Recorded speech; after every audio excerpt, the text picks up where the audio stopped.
This video contains news and analysis related to a recent terror attack in Kashmir. The content may include sensitive visuals and discussions that could be distressing to some viewers. Viewer discretion is advised. We strongly condemn all forms of violence and terrorism. The purpose of the content is solely to inform and create awareness based on verified reports. 22 अप्रैल को आतंकवादियों ने धर्म पूछकर हमारी बहनों की मांग का सिंदूर उजाड़ दिया था।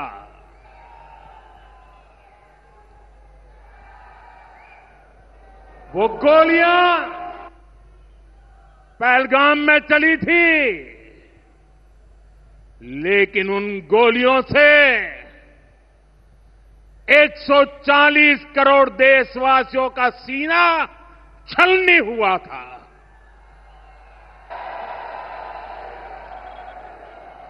इसके बाद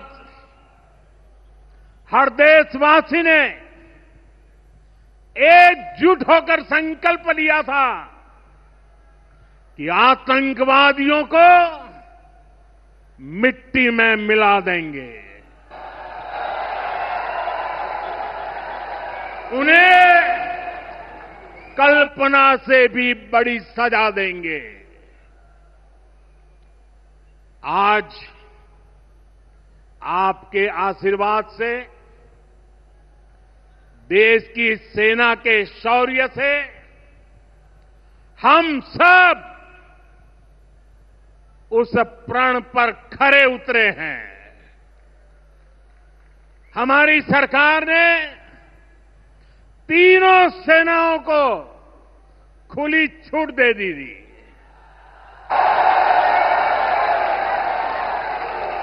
और तीनों सेनाओं ने मिलकर ऐसा चक्रव्यूह रचा कि पाकिस्तान को घुटने टेकने के लिए मजबूर कर दिया।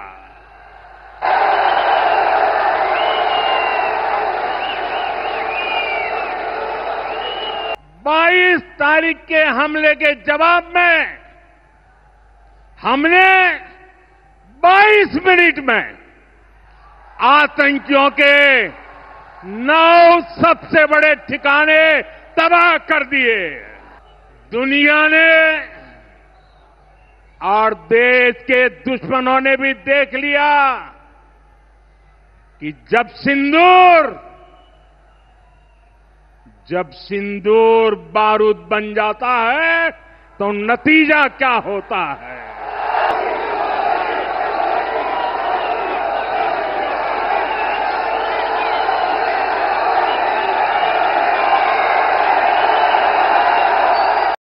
सौगंध मुझे इस मिट्टी की, मैं देश नहीं मिटने दूंगा। मैं देश नहीं झुकने दूंगा। मैं देश के कोने कोने में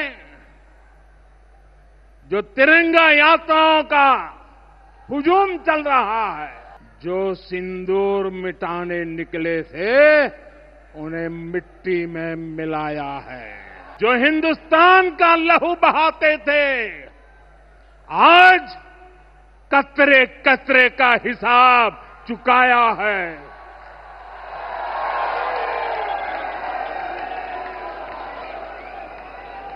जो सोचते थे भारत चुप रहेगा, आज वो घरों में डूब के पड़े हैं। जो अपने हथियारों पर घमंड करते थे, आज वो मलबे के ढेर में दबे हुए हैं। ये शोध प्रतिशोध का खेल नहीं, ये शोध प्रतिशोध का खेल नहीं, ये न्याय का नया स्वरूप है।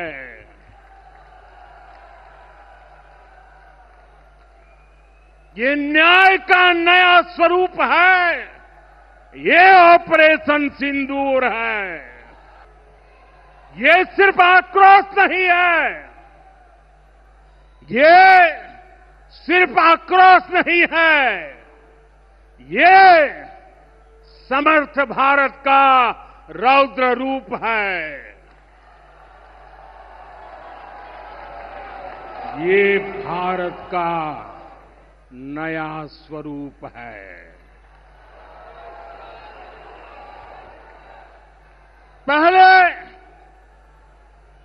पहले घर में घुसकर किया था वार, पहले घर में घुसकर किया था वार, अब सीधा सीने पर किया प्रहार है।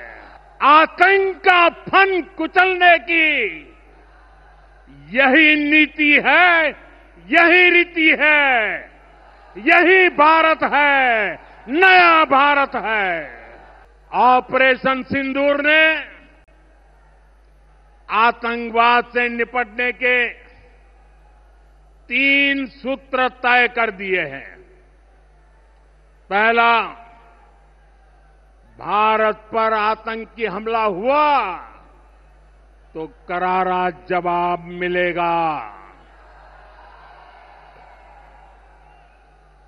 समय हमारी सेनाएं तय करेगी, तरीका भी हमारी सेनाएं तय करेगी और शर्तें भी हमारी होगी। दूसरा, एटम बम की गीदड़ बप्तियों से भारत डरने वाला नहीं है। और तीसरा, हम आतंक के आकाओं और आतंकी सरपरस्त सरकार को अलग अलग नहीं देखेंगे, उन्हें अलग अलग नहीं देखेंगे, उन्हें एक ही मानेंगे। अब भारत ने 2 टूक साफ कर दिया है। हर आतंकी हमले की पाकिस्तान को भारी कीमत चुकानी पड़ेगी और ये कीमत पाकिस्तान की सेना चुकाएगी, पाकिस्तान की अर्थव्यवस्था चुकाएगी। बीकानेर के नाल एयरपोर्ट, पाकिस्तान ने इस एयरबेस को भी निशाना बनाने की कोशिश की थी, लेकिन वो इस एयरबेस को रत्ती भर भी नुकसान नहीं पहुंचा पाया। और वहीं यहां से कुछ ही दूर सीमा पार पाकिस्तान का रहीम यार खान एयरबेस है। पता नहीं आगे कब खुलेगा। आईसीयू में पड़ा है। भारत की सेना के अचूक प्रहार ने इस एयरबेस को तहस नहस कर दिया है। पाकिस्तान भारत से कभी सीधी लड़ाई जीत ही नहीं सकता। जब भी सीधी लड़ाई होती है तो बार बार पाकिस्तान को मुंह की खानी पड़ती है।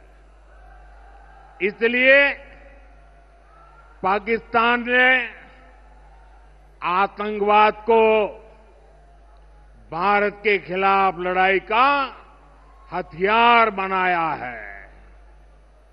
आजादी के बाद पिछले कई दशकों से यही चला आ रहा था। पाकिस्तान आतंक फैलाता था, निर्दोष लोगों की हत्याएं करता था, भारत में डर का माहौल बनाता था, लेकिन पाकिस्तान एक बात भूल गया। अब मां भारती का सेवक मोदी यहां सीना तान कर खड़ा है।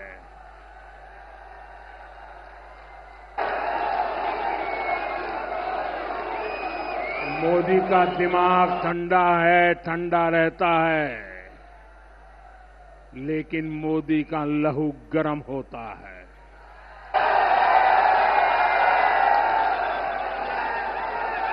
और अब तो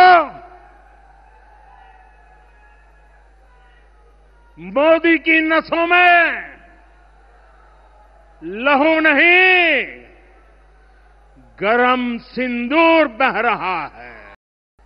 पाकिस्तान के साथ न ट्रेड होगा न टॉक। अगर बात होगी तो सिर्फ पाकिस्तान के कब्जे वाले कश्मीर की, पीओके की। और अगर पाकिस्तान ने आतंकियों को एक्सपोर्ट करना जारी रखा तो उसको पाई पाई के लिए मोहताज होना होगा। पाकिस्तान को भारत के हक का पानी नहीं मिलेगा। भारतीयों के खून से खेलना पाकिस्तान को महंगा पड़ेगा। ये भारत का संकल्प है और दुनिया की कोई ताकत हमें इस संकल्प से डिगा नहीं सकती है।